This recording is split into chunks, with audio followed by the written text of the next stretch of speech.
वाह, ये सब कितना अच्छा है।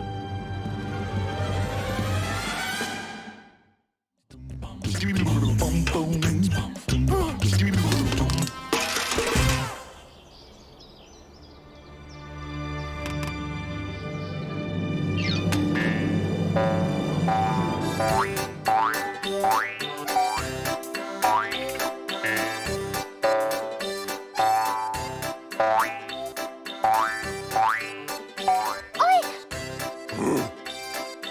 और तुम कौन हो? फिर से करो।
हेलो। Oh no.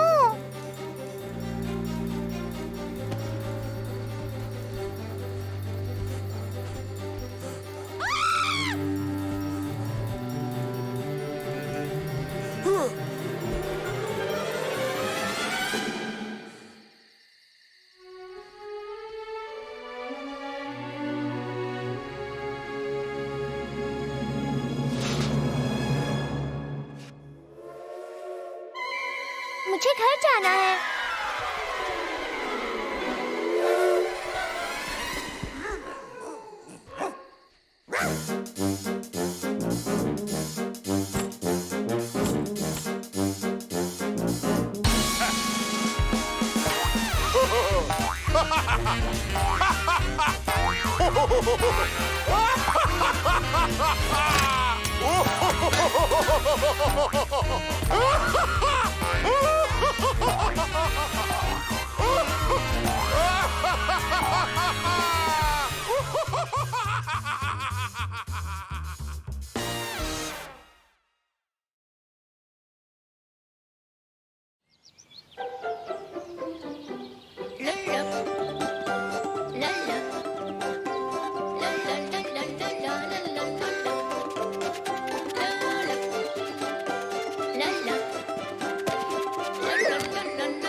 चलो खेलो मेरे साथ, चलो खेलो मेरे साथ, चलो खेलो मेरे साथ, खेलो मेरे साथ, खेलो मेरे साथ, खेलो मेरे साथ, खेलो मेरे साथ।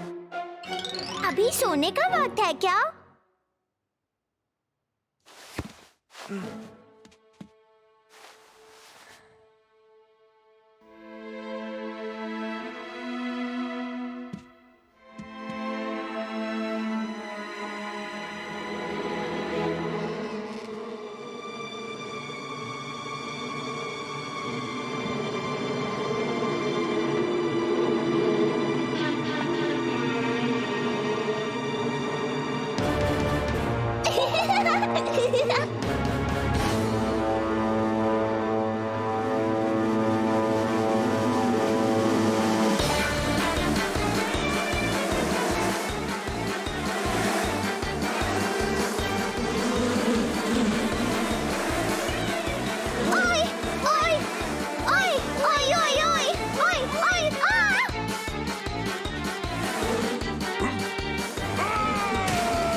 लगी है, खाने को कुछ है?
अब मैं पेट भर के खाऊंगी।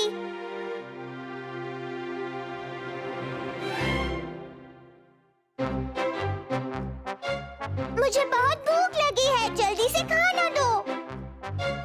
खाना दो, खाना दो, खाना दो, खाना दो, खाना दो, खाना दो, खाना दो।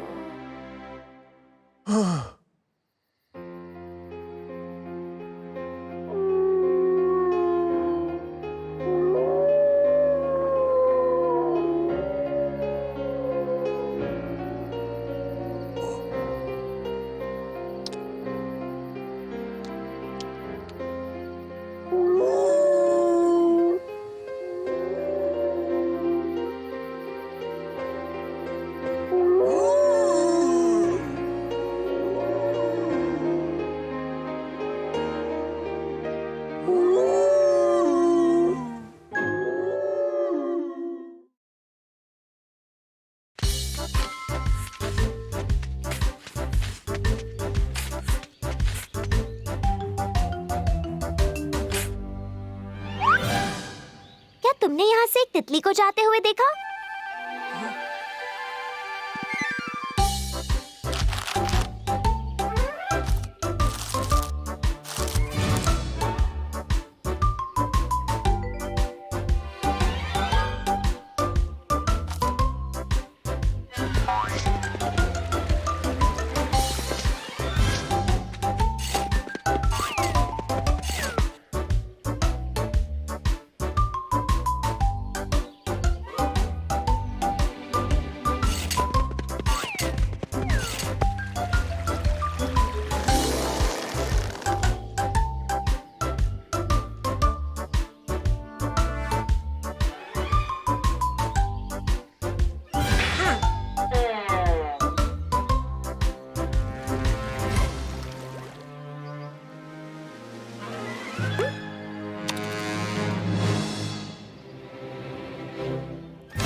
तुमने मेरी तितली को देखा है?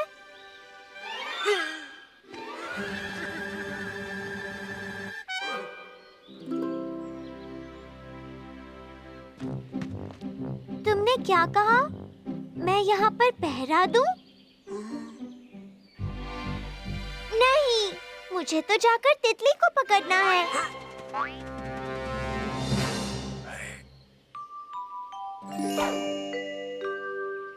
वूहू! मैं बन गई हूँ एक सिपाही। कदम कदम बढ़ा ना डर, कदम कदम बढ़ा ना डर, कदम कदम बढ़ा।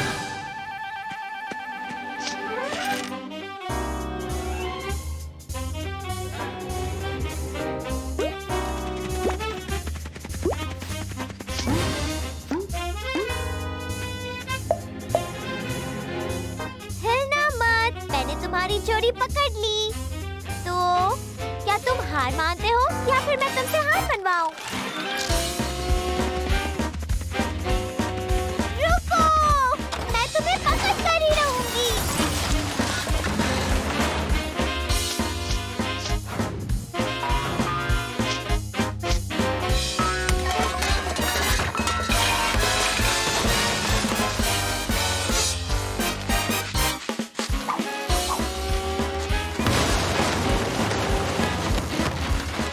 रुक जाओ, तुम कानून से नहीं बच सकते।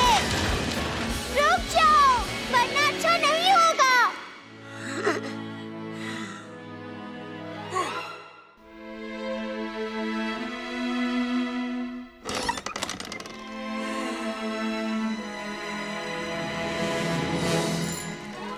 ये लो, इसने भागने की कोशिश की, पर मुझसे कोई नहीं बच सकता।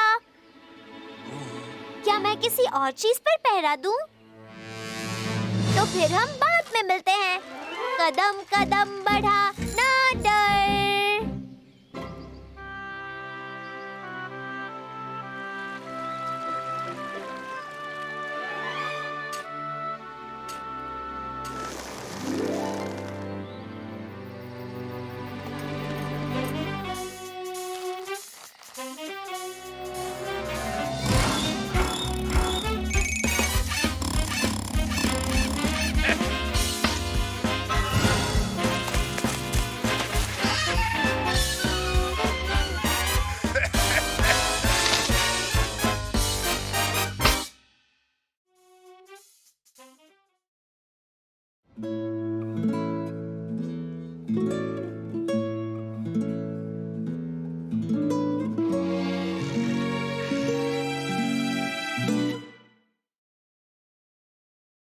तुम मुझे ऐसे क्यों देख रहे हो?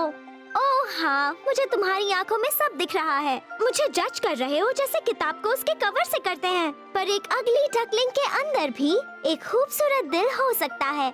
और अब मैं तुम्हें इस बारे में एक कहानी सुनाती हूँ। Cinderella. एक वक्त की बात है, यहाँ से दूर दूर के एक देश में एक लड़की रहा करती थी। उसे महल में होने वाली पार्टी में जाने का बहुत मन था, पर प्रॉब्लम ये थी कि उसे अपने लिए कभी वक्त मिलता ही नहीं था। वो इसलिए क्योंकि उसकी बुरी सौतेली माँ उससे घर का सारा काम करवाती थी। बिना खेले सिर्फ काम करते रहना अच्छा नहीं होता और उसे तो काम के अलावा और कुछ करना ही नहीं होता था। सिंड्रेला सबके कपड़े धोती, सभी के गंदे बर्तन साफ करती और हर दिन वो फायरप्लेस साफ करती, वहाँ जमी राख को बाहर निकाल कर। और वैसे भी सिंड्रेला का मतलब ही ये होता है, नन्ही राख। दूसरी तरफ देश के राजा ने अपने महल में एक और पार्टी रखने का फैसला किया। वो भी कोई मामूली पार्टी नहीं, उन्होंने सबको इनवाइट किया। उन्होंने कहा उस पार्टी में होगी कुकीज, कैंडीज और आइसक्रीम की एक शानदार दावत और रात भर उसमें नाच गाना चलेगा। सिंड्रेला बहुत खुश हो गई, पर फिर वो बहुत दुखी हो गई, इसलिए क्योंकि उसके पास तो सिर्फ एक ही ड्रेस थी और वो भी बहुत ही गंदी। तो उसके पास शाही महल की पार्टी में पहनने के लिए कोई ड्रेस नहीं थी। और फिर अचानक एक अच्छी परी उसके सामने आई और बोली, मैं हूँ तुम्हारी गॉड मदर और मैं तुम्हारी मदद करूंगी। मैं तुम्हारे इस घर की फटी पुरानी ड्रेस को एक सुंदर पार्टी गाउन में बदल रही हूँ, ऐसा जिस पर से किसी की नजर ना हटे। पर तुम्हें एक बात याद रखनी होगी, जैसे ही महल की बड़ी घड़ी में 12 बजेंगे, तुम्हें फौरन वहाँ से निकलना होगा, क्योंकि तुम्हारा सुंदर पार्टी गाउन फिर से एक घर वाली ड्रेस में बदल जाएगा। सिंड्रेला फ्राइंग पैन में अपनी परछाई देखकर बहुत ही खुश हो रही थी। तभी आ गई उसकी बुरी सौतेली माँ। तुम ऐसे तैयार होकर कहाँ जाने की सोच रही हो? घर में इतने सारे अखरोट पड़े हैं, उन्हें कौन तोड़ेगा? चलो काम करना शुरू करो। सिंड्रेला ये सुनकर बहुत ही दुखी हो गई। इतने सारे अखरोट तोड़ने थे उसे। ऐसा करते हुए तो सारे दांत टूटकर खराब हो सकते हैं। अगर दांत ही ना हो तो वो पार्टी में स्माइल कैसे करती? तभी अच्छी परी वापस आई और उसने सिंड्रेला को लकड़ी के पिनोकियो जैसे दिखने वाला एक साथी दिया। उसकी नाक इतनी लंबी थी और उसका मुंह इतना चौड़ा था और दांत एक हिप्पोपोटामस जितने बड़े। ये अजीब दिखने वाला बंदा कौन है? सिंड्रेला ने पूछा। ये कोई अजीब बंदा नहीं है, ये तो है नट क्रैकर। अच्छी परी ने जवाब दिया। देखो वो कितनी अच्छी तरह अखरोट तोड़ सकता है। टक टक, और लो, काम हो गया। फिर सिंड्रेला ने जल्दी जल्दी सारे अखरोट तोड़ दिए और उसे नट क्रैकर इतना अच्छा लगा कि उसने उसे अपने साथ पार्टी में ले जाने का फैसला किया। सिंड्रेला महल की ओर जा रही थी कि अचानक उसने राजा जी को देखा। ओह राजा जी, सिंड्रेला ने कहा, आखिर आप इतने दुखी क्यों हैं? राजा जी ने उसे देखा और फिर कहा, बात ही कुछ दुखी होने वाली है। मैंने महल में एक पार्टी रखी थी, पर तभी वहाँ चूहे आ गए और उन्होंने मुझे बाहर निकाल दिया। तभी नट क्रैकर खड़ा हुआ और उसने इंसानी आवाज में कहा, आप रोइए नहीं राजा जी, मैं इसमें आपकी मदद करूँगा।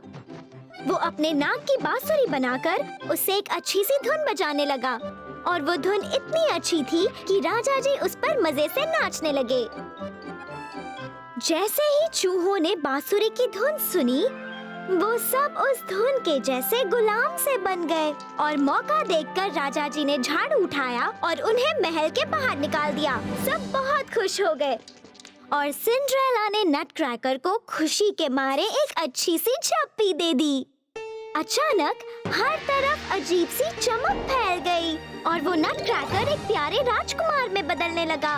और जब वो पूरी तरह बदल गया, तब उसने कहा, अब तक मुझ पर जादू का असर था और अब मेरी प्यारी सिंड्रेला, मैं इतना खुश हूँ कि तुम्हें देना चाहता हूँ अपना हाथ, अपना दिल और साथ ही ये कांच के जूते भी।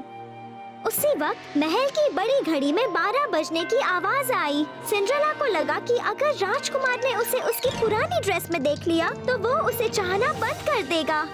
पर राजकुमार को इस बात की कोई परवाह नहीं थी, क्योंकि सिंड्रेला के लिए उसकी चाहत सच्ची थी। और मैं यही बात तुमसे कहती रहती हूँ, बाहर से कोई भले कितना ही खराब क्यों ना दिखता हो, हमें उनके अंदर की अच्छाई को देखकर उससे लगाव हो जाता है।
तुमने मुझे कभी सिखाया नहीं। चलो ठीक है, अब तुम मुझे सिखा दो। अरे वाह, ये पियानो तो सच में कमाल का है। तो कहाँ है की? कहाँ है बोर्ड? ओह वाह, मैं अब तक पियानो के बिना कैसे जी रही थी? मेरी जिंदगी में बस म्यूजिक की ही कमी थी। अब चलो, मुझे सिखाओ। मुझे तो बस मशहूर होने का इंतजार है। या।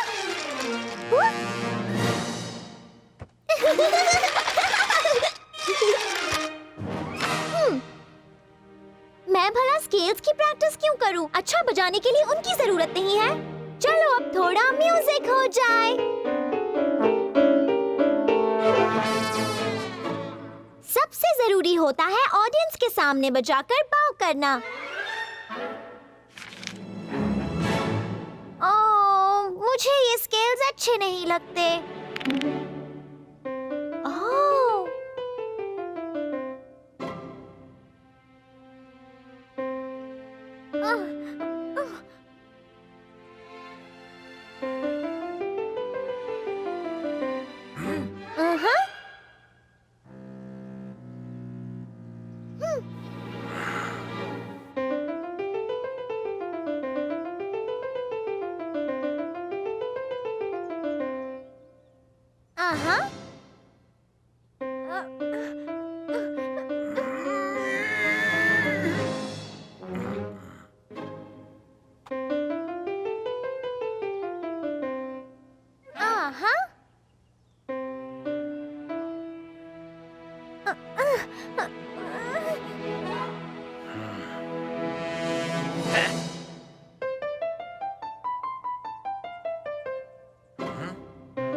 मशहूर नहीं होने वाली।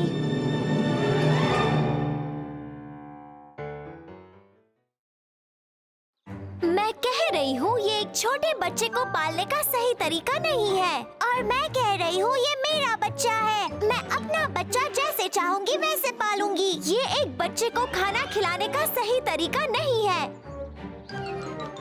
और मुझे पता है मेरे बच्चे को यही खाना सबसे अच्छा लगता है। ओह, मेरा छोटा बच्चा कहाँ भाग गया? मैं यही कह रही थी, छोटे बच्चे ऐसी माँ से दूर नहीं भागते जो उनका ख्याल रखती है।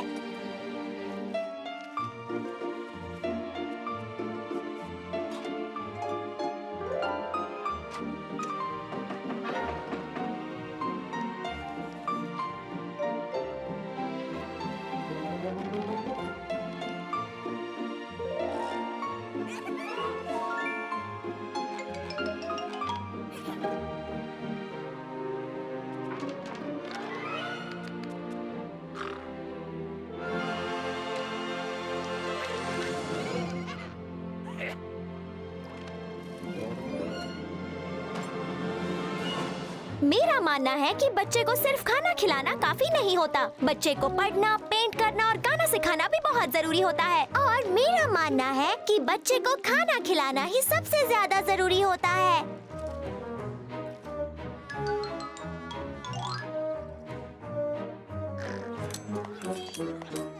आहा! देखा ना, मेरा बच्चा बिना सिखाए ही पढ़ने लग गया। अब बस करो, अब बहुत हुई पढ़ाई। अब हम बच्चे को खाना खिलाएंगे, फिर हम इसे सुलाएंगे और हम फिर से इसे खाना खिलाएंगे। ओह, ये क्या? तुम्हारी मम्मी ने कितनी मेहनत से तुम्हारे लिए ये खाना बनाया और तुम्हें ये नहीं चाहिए? तो फिर तुम्हें क्या चाहिए?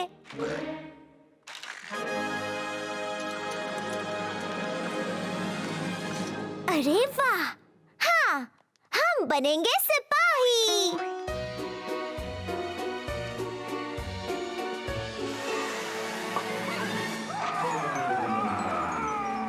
बेर, क्या हम ये कर सकते हैं? वाह! उसने हाँ कह दिया। हम सब सिपाही बनेंगे अभी इसी वक्त।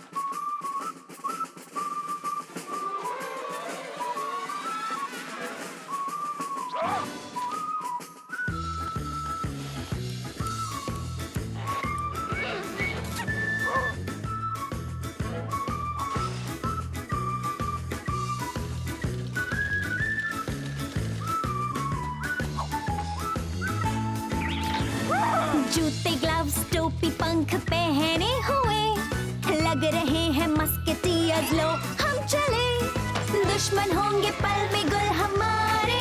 आज देख लेंगे जब वो मेरी रंग भरी मुस्कान। मैं कर दूं सबको इम्प्रेस, फिर चाहे जो भी हो, और पाऊं बड़ी सक्सेस। खेल ये जीतूं जो।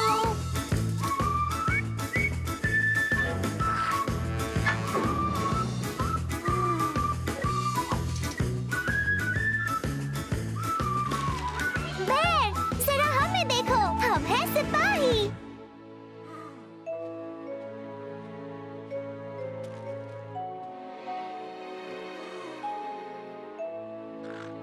बेर, हम तुम्हारे लिए ये सब पहुंचा देंगे। सिपाहियों, चलो चले। हे, चलो चलो, थोड़ा तेज चलाओ। तुम सब मेरे पीछे आओ। और तुम्हें ऐसा क्यों लगता है कि तुम हमारी इंचार्ज हो? एक तो मैं यहाँ सबसे खास हूँ इसलिए, और इसलिए भी क्योंकि मैं महान योद्धा हूँ, समझी मैडम? कौन? कौन हो? फिर से कहना तो। मैं हूँ एक हीरो, और तुम बताओ तुम कौन हो? और तुम कौन हो? ओह, तो तुम्हें ऐसा लगता है, पर मैं कहती हूँ तुम वो नहीं हो। बिल्कुल नहीं, बिल्कुल हो। मुझ जैसा यहाँ कोई नहीं, तुम जैसा निकम्मा कोई नहीं। ऐसा कहने वाली तुम कौन होती हो? चुप रहो, तुम चुप रहो। तुम हो कौन? कोई नहीं। और तुम कौन हो? तुम्हारी इतनी हिम्मत, तुम कहाँ जा रहे हो?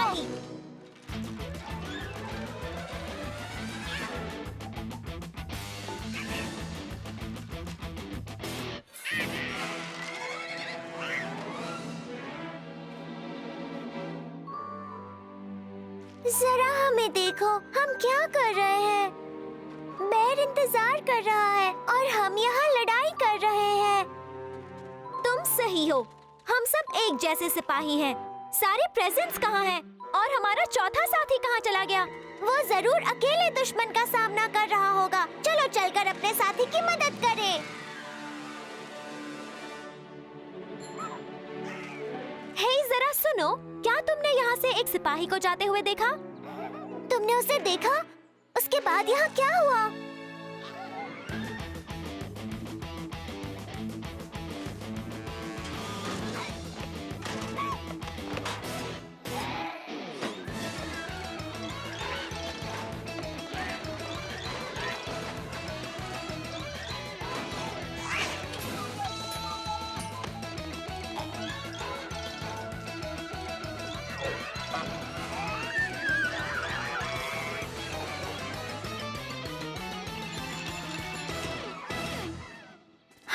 वो है एक असली महान योद्धा।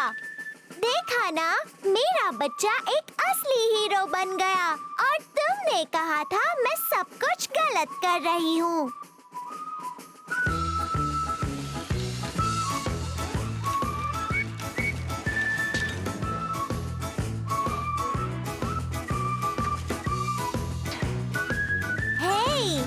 मिस्टर, अपने पंजे दूर रखो एक सिपाही से। मस्केटियर्स कहते उनका सीक्रेट ये, हिम्मत है जरूरी ज्यादा ड्रेसिंग से। कर लो अपने हाथों को फिर तैयार, जब उठाओ तुम वो अपनी हिम्मत तलवार। जो हो साथ हम बढ़ते जाएं, जो हो अलग गिर जाएं। आओ एक दूसरे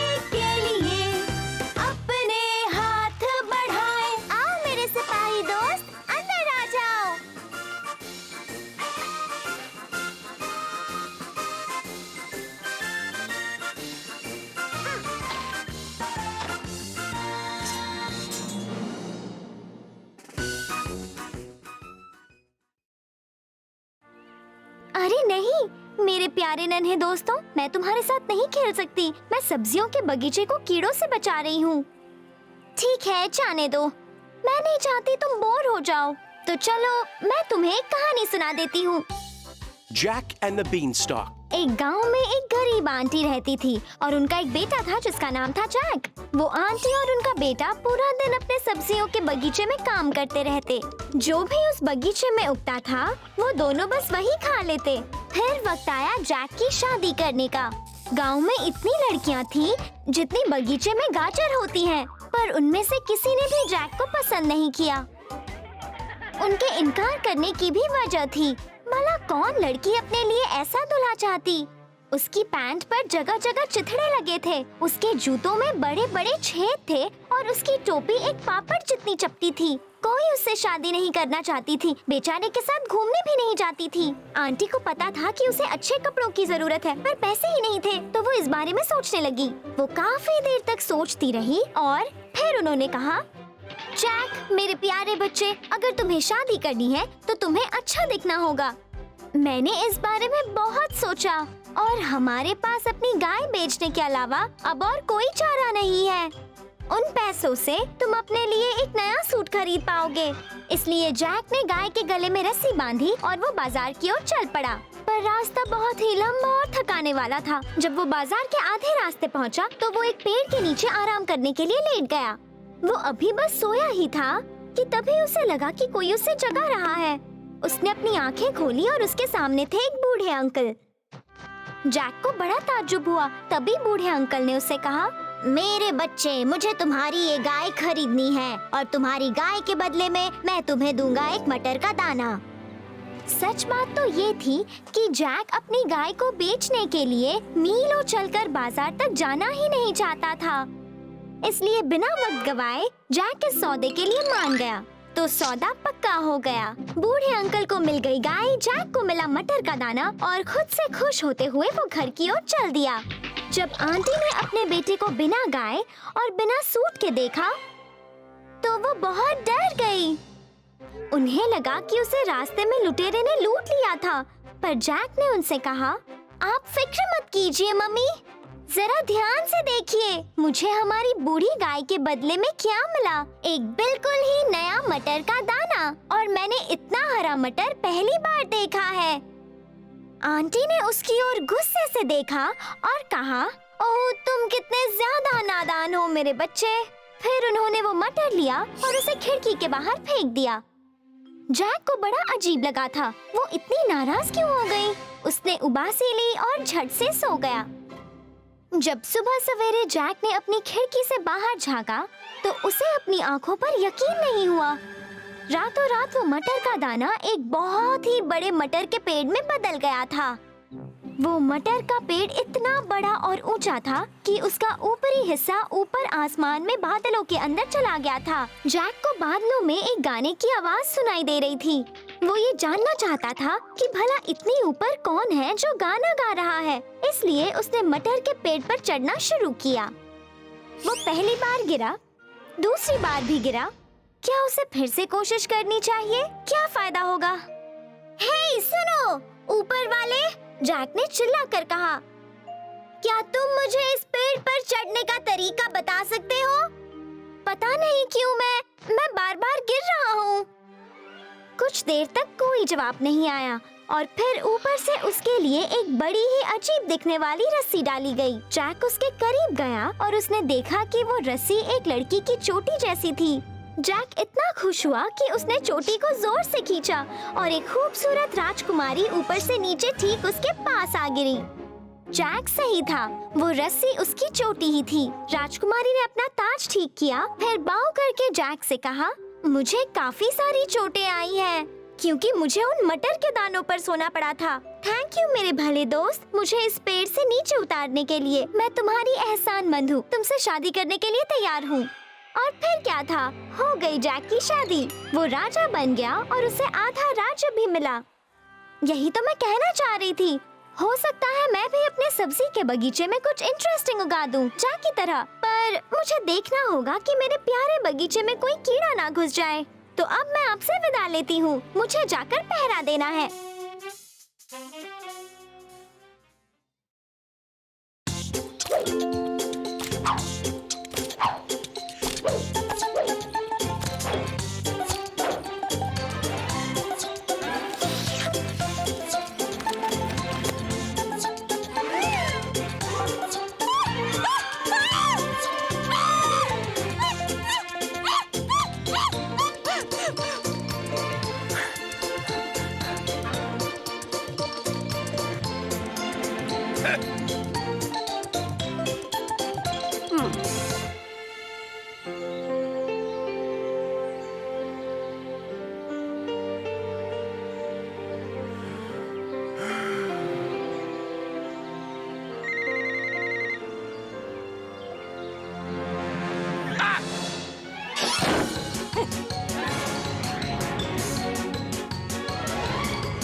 ओह वाओ!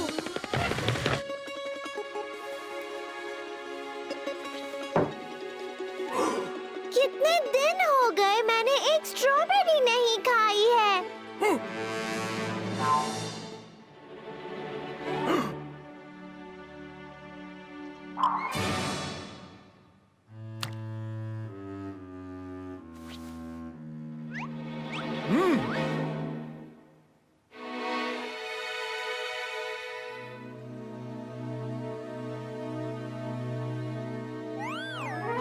ठीक है, मैं कुछ देर टहलने जाती हूँ।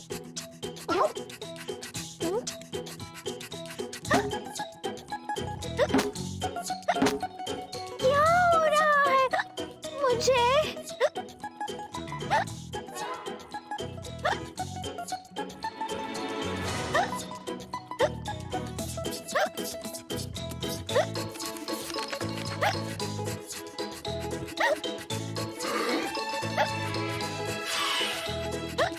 ओह, तुम चाहते हो मैं अपनी सांस रोकूं?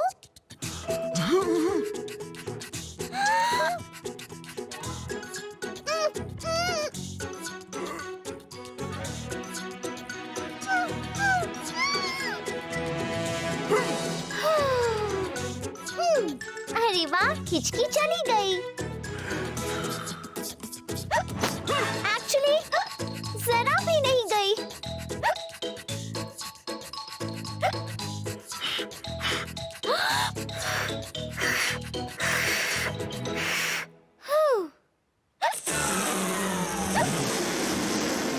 इससे भी कोई फायदा नहीं हुआ।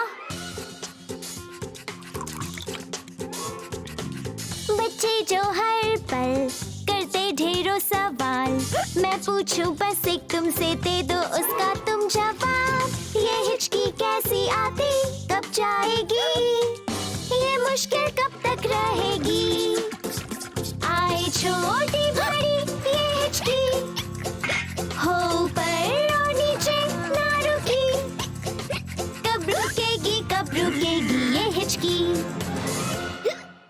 बोलूं अटक जाऊं, शब्दों को बिखराऊं, कितनी भी कोशिश कर लूं पर मैं ना कर पाऊं। करो तुम मदद मेरी, बताओ मुझको हल, अब ना सहा जाए ये पल। आए छोटी बड़ी ये हिचकी, हो ऊपर और नीचे ना रुकी, कब रुकेगी ये हिचकी।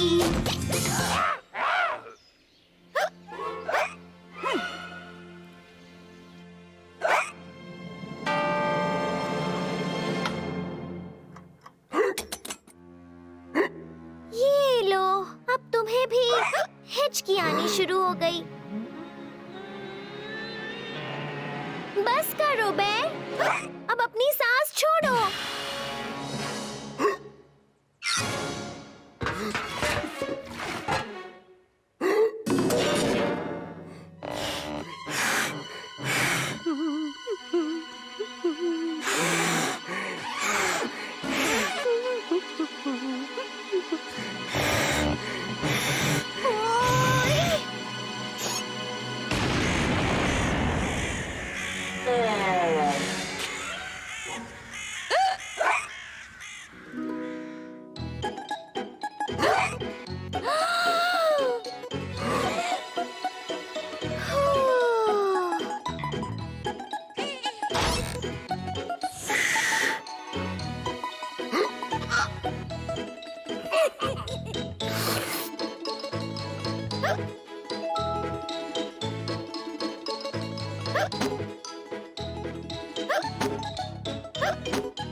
ओह नो, ये हिचकी तो पीछे ही पड़ गई।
ठीक है, अब चलो ठीक से एक दूसरे को जान लें। ओह, कितनी अच्छी तस्वीरें हैं। अब मैं तुम्हारी सर्कस की जिंदगी के बारे में सब जान जाऊंगी। एक बच्चे से लड़ना अच्छी बात नहीं होती है। यप।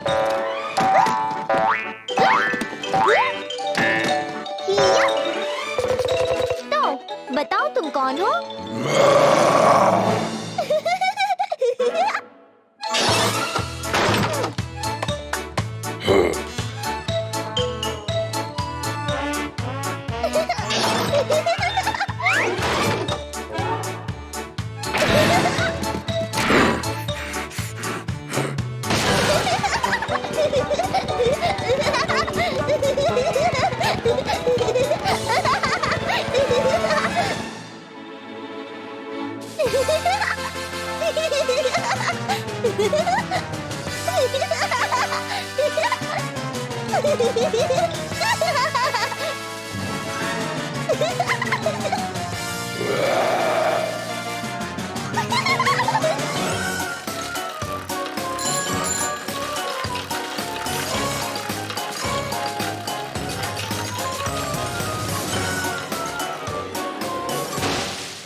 डोंग, डिंग डिंग डोंग, घंटी बजी, देखो आया है कौन। शायद वो गलत रास्ते चला गया।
कितना अच्छा करतब कर रहे हैं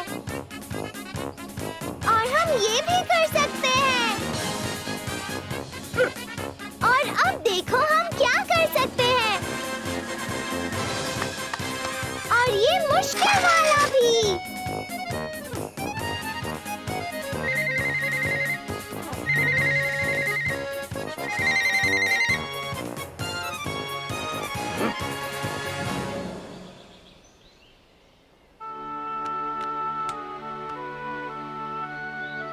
और फिर कभी खो मत जाना। हाँ, इतना अच्छा करतब आधे में रोकना पड़ा। क्यों ना हम तुम्हारे साथ ही करें?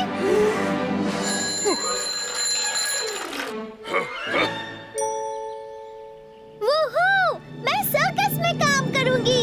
वूहू! मैं तुम्हें वहाँ से खत जरूर लिखूंगी। तुम भी मेरे खत का जवाब जरूर भेजना।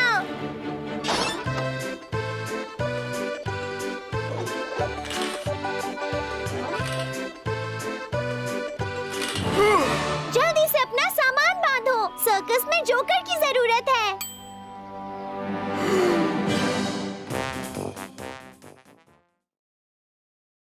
आज मैं तुम्हें एक कहानी नहीं सुनाऊंगी, बल्कि मैं कुछ बेहतर करूंगी, उसे पेंट करूंगी। बहुत पहले की बात है, एक बंदा था जिसके हाथ और पैर थे और गोल शरीर था। कुछ अजीब नहीं था सिवाय दाढ़ी के। अजीब बात है कि मुझे नहीं पता मैंने मेरी दाढ़ी को ब्लू पेंट क्यों किया। मतलब मेरी दाढ़ी को नहीं, इस आदमी की दाढ़ी को। Bluebeard. एक सुबह ब्लूबियर्ड नाम का एक आदमी जंगल में चले जा रहा था। वो एक गाना गा रहा था जो उसने कुछ ही मिनट पहले लिखा था। टरा टरा टरारा टरम टरम टम टम टहम। ब्लूबियर्ड ने सोचा, सच में टाइम हो गया है, टाइम है मेरे कुछ खाने का। और फिर ब्लूबियर्ड आगे चलने लगा, ये सोचते हुए कि उसने सुबह नाश्ता किया था और दोपहर के खाने को अभी वक्त था। अचानक ब्लूबियर्ड जंगल में एक खुली जगह पर आ पहुंचा। उस खुली जगह पर था एक घर। मैं तुम्हें वो घर बनाकर दिखाती हूँ। घरों के चारों ओर सनफ्लावर्स उगे थे और खिड़कियों पर गाजर की ड्राइंग की गई थी। अगर मैं सही समझ रहा हूँ, ब्लूबियर्ड ने सोचा, तो इन गाजर का मतलब है कि ये घर एक रैबिट का है। और रैबिट एक बहुत ही अच्छा होस्ट होता है और एक अच्छे होस्ट को खाने पर मेहमान बुलाना अच्छा लगता है। ब्लूबियर्ड बिना वक्त गवाए दरवाजे के पास गया और उसने दरवाजा खटखटाया। हे हे, नॉक नॉक, कोई घर पर है? नॉक नॉक, चलो दरवाजा खोलो। किसी ने जवाब नहीं दिया, शायद वो सब सो रहे हो। ब्लूबियर्ड ने फिर से दरवाजा खटखटाया और फिर से ब्लूबियर्ड ने दरवाजे को अपनी मुट्ठी से खटखटाया। उसने अपने पैरों से लात मारी। आखिरकार किसी ने खिड़की खोल दी। खिड़की पर आई एक बड़ी प्यारी लड़की जिसकी आंखें आसमान जितनी नीली थीं। और किसी वजह से मैंने उसके बाल भी नीले रंग के ही बनाए। पता नहीं ऐसा क्यों किया। मेरे दरवाजे पर खटखटाना बंद करो, लड़की ने कहा। अंदर आ जाओ और थोड़ा कोको पी लो। ब्लूबीयर्ड खाने को देखकर इतना खुश हुआ कि वो अंदर भागा और उसने खाना शुरू किया। नीले बालों वाली लड़की को ये देखकर बड़ा ताज्जुब हुआ। ये कैसे मुमकिन है, उसने सोचा। एक झटके में एक पूरा केक खा जाना और बिना चबाए ही उसे निकल जाना, या अपनी उंगलियां जैम से भरे कटोरे में डालना और फिर जैसे कि इतना काफी नहीं था, अपनी उंगलियों को एक एक करके चाटना। इउ, तुम तो बहुत ही गंदे हो, लड़की ने कहा। ब्लूबीयर्ड ने कहा। और फिर केक का एक और टुकड़ा उठाने के चक्कर में उसने कोको से भरा कप उल्टा कर दिया और फिर सफेद टेबल क्लॉथ पर एक ब्राउन दाग पड़ने लगा जो एक घोड़े जैसा बन गया। फिर ब्लूबीयर्ड ने अपनी उंगली से उस घोड़े की एक प्यारी सी पूंछ बना दी। नीले बालों वाली लड़की को उसका इस तरह का बर्ताव बिल्कुल भी अच्छा नहीं लगा और उसने उसे रोते हुए कहा, तुम एक बुरे बच्चे जैसा बर्ताव करते हो। अब तुम्हें इसकी सजा मिलकर रहेगी। अब मुझे तुम्हें अंधेरे तहखाने में बंद करना होगा। उस लड़की के बड़े से घर में बहुत सारे कमरे थे और आप किसी भी कमरे में जा सकते थे सिवाय अंधेरे तहखाने के। मैं बहुत बड़ी मुसीबत में हूँ, ब्लूबीयर्ड ने अंधेरे तहखाने में बैठे बैठे सोचा। लगता है मुझे हमेशा के लिए यही रहना पड़ेगा, वो भी भूखा प्यासा। उसने खाना ढूंढते हुए अपने आसपास देखा और अचानक उसे एक स्टोव दिखा जिसमें आग जल रही थी और आग के ऊपर लटका था एक बर्तन जिसमें कुछ मजेदार पक रहा था।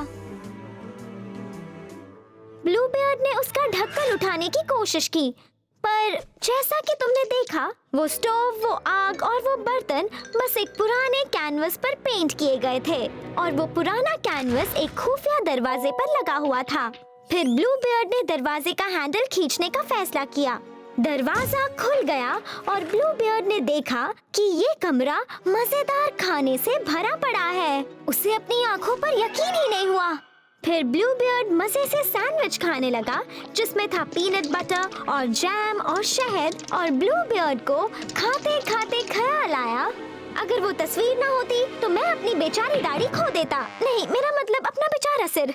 मैं यही तो कहना चाहती हूँ, जब आपको लगता है कि सब कुछ खत्म हो गया, तब एक असली मास्टरपीस आपके मन में उम्मीद जगा सकता है।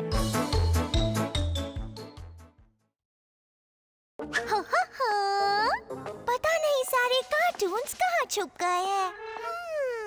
चलो जांच शुरू करते हैं। 1 2 3 और 4 5 6 ढूंढो जो कार्टून अच्छे। माइक्रोफोन में तुम कहो माशा एंड द बेयर मिले चलो। समझ गए नन्हे गुरु, अब आप भी हो जाओ शुरू।